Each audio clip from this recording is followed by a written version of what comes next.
Hello daddy, ಇವತ್ತು ಅಮ್ಮನ ಬರ್ಡೇಗೆ ಸಂಜೆ ಸರ್ಪ್ರೈಸ್ ಪಾರ್ಟಿ ಇಟ್ಕೊಂಡಿದ್ದೀನಿ ಡ್ಯಾಡಿ ಮನೇಲಿ. ನೀನು ಬೇಗ ಬರ್ಬೇಕಾಯ್ತಾ? ಸರಿ ಮಗಳೇ, ಆಯ್ತು, ನಾನು ಬರ್ತೀನಿ ಬಿಡು. ಹಲೋ ಡ್ಯಾಡಿ, ಆಮೇಲೆ ಅಮ್ಮನಿಗೆ ಮಾತ್ರ ಈ ವಿಷಯ ಹೇಳ್ಬಿಡ ಆಯ್ತಾ? ಅಮ್ಮನಿಗೆ ಕಂಪ್ಲೀಟ್ ಸರ್ಪ್ರೈಸ್ ಮಾಡ್ಬೇಕು ಅನ್ಕೊಂಡಿದ್ದೀನಿ. ಹೇಳಲ್ಲ ಬಿಡವ. ಐ, ನಮ್ಮ ಯಜಮಾನ್ರು ಫೋನ್ ಮಾಡ್ತಾವ್ರಲ್ಲ, ಕೇಳ್ತೀನಿ ಏನಂತವ. ಹಲೋ ಲೇ ಇವಳೆ, ಇವತ್ತು ನೀನು ಹುಡ್ತಬ್ಬಕ್ಕೆ ಇವಳು ಮಗಳು ಪಾರ್ಟಿ ಇಟ್ಕೊಂಡವಳೆ, ಅದೇನೋ ಸರ್ಪ್ರೈಸ್ ಅಂತೆ. ಸರ್ಪ್ರೈಸಾ ನನ್ನ ಬರ್ಡೇಗೆ?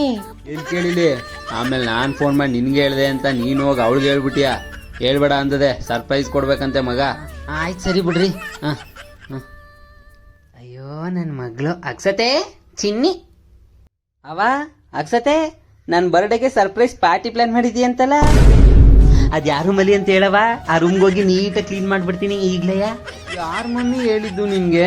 ನಿಮ್ಮ ಅಪ್ಪ ಫೋನ್ ಮಾಡಿತ್ತು ಕಣೆ ಈಗ, ಆಮೇಲೆ ಕೇಳ್ಬಿಟ್ಟಿ ನಿನ್ಗೆ ಹೇಳ್ಬೇಡ ಅಂತ ಹೇಳದೆ. ಏನೋ ಕೇಳ್ಬೇಡ ಕಣೆ ಅಕ್ಸತೆ. ಅಮ್ಮಂಗೆ ಯಾಕೆ ಡ್ಯಾಡಿ ಹೇಳಿದ್ಯಾ ನೀನು? ನಾನು ಹೇಳ್ಬೇಡ ಅಂತ ಹೇಳ್ದೆ ತಾನೇ? ನಾನು ನಿಮ್ಮ ಅಮ್ಮಂಗೆ ಹೇಳ್ದೆ ಅಂತ ನಿನ್ಗೆ ಯಾರು ಹೇಳಿದ್ದು? ಅಮ್ಮನೇ ಹೇಳ್ತು ಇವಾಗ. ಎಡ್ ಮುಂಡೆದು ಅದೊಂದು. ನಿಮ್ಗೆ ಯಾರು ಹೇಳಿದ್ದು ನಾನು ಅವಳನ್ನೋ ಕೇಳ್ದೆ ಅಂತ? ಅವಳೇ ಫೋನ್ ಮಾಡಿದ್ಲಿ ಈಗ ಅಮ್ಮನಿಗೆ ಯಾಕೆ ಹೇಳ್ದೆ ಅಂತ. ಈಗ ತಾನೇ ಹೇಳ್ಬೇಡ ಅಂದಿವ್ನಿ, ಹೇಳಿದಳ. ಲೇ ಅಕ್ಸತೆ, ಅಪ್ಪನ್ಗೆ ಯಾಕೆ ಫೋನ್ ಮಾಡಿದ್ದೆ? ದರಿದ್ರದೋಳೆ. ನಮ್ಮಮ್ಮ